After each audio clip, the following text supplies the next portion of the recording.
ფრანკფურტის წიგნის ბაზრობის პრეზიდენტი ქართულ კულტურას ეცნობა იურგენ ბოსი საქართველოში მეორედ ჩამოვიდა. მისი ვიზიტის მიზანი 2018 წლისთვის მზადება, როცა საქართველოს ფრანკფურტის წიგნის საერთაშორისო ბაზრობაზე საპატიო სტუმრის სტატუსი წარდგება. უძველესი ადამიანის ნაშთის შესწავლა იურგენ ბოსისთვის ქართული კულტურის გაცნობის ნაწილია. ამ მიზნისთვის ფრანკფურტის წიგნის ბაზრობის პრეზიდენტი საქართველოში მეორედ საგანგებოდ ჩამოვიდა.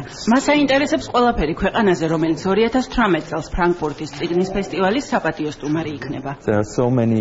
საქართველოს შესანიშნავად ერგება იმ კრიტერიუმებს, რითაც ის საპატიო სტუმრად შევარჩიეთ. ესაა საგამომცემლო საქმიანობა და ამბის თხრობის კულტურა.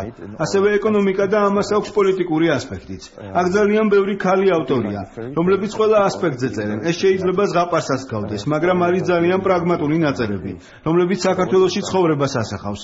მეორე რამაც გამოუცა, ის იყო, რამდენად ღიად ლაპარაკობენ ქართველი ავტორები დღევანდელი საზოგადოების ვითარებაზე. საპატიო სტუმრობა ნიშნავს, რომ ფრანკფურტის წიგნის ბაზრობის გახსნამდე რამდენიმე თვის განმავლობაში ქართულ მხატვრობას, თეატრს, კინოს, მუსიკას, საგამოფენო და საჩვენებელი სივრცეები ინტენსიურად დაეთმობა. ბაზრობის გახსნისას კი საპატიო სტუმარს უსასყიდლოდ გადაეცემა 1500 კვადრატული მეტრის პავილიონი. საქართველო იმედოვნებს, რომ უდიდეს ბაზრობაზე თავის გზავნილს მსოფლიოს მიაწვდის. მთავარი მესეჯი არის ის, რომ საქართველო თავის ისტორიულ ევროპულ ოჯახს უბრუნდება. ერთ-ერთი საუკეთესო პლატფორმა არის იმისთვის, რომ ევროპას და პრაქტიკულად მთელ მსოფლიოს კიდევ ერთხელ კარგად ჩაახედოს იმაში თუ რა ხდება ქვეყანაში. წიგნის საერთაშორისო ფესტივალის მთავარმა ორგანიზატორმა თბილისური მოგზაურობა რევაზ გაბრიაძის მარიონეტების თეატრით დაიწყო. დაათვალიერა ეროვნული მუზეუმის არქეოლოგიური საგანძურიც. გვაქვს ძალიან მჭიდრო თანამშრომლობა გერმანულ მუზეუმებთან.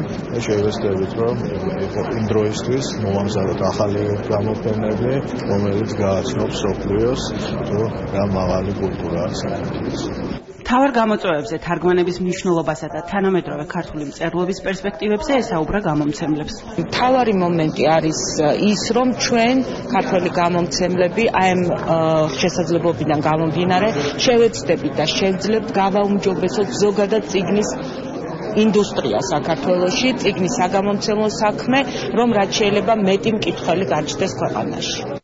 წიგნის ბაზრობასთან შეთანხმებას საქართველომ ხელი გასულ წელს მოაწერა. იურგენ ბოსი ხვალ ახალ შთაბეჭდილებებს წაიღებს ფრანკფურტში, სადაც 2018 წელს საქართველომ მთელი მსოფლიოს მოხიბლა შეეცდება. რა თანხა დაუჯდება ჩვენს ქვეყანას საპატიო სტუმრობა, ამას საგანგებო საორგანიზაციო კომისია დაითვლის, რომელიც სულ მალე შეიქმნება.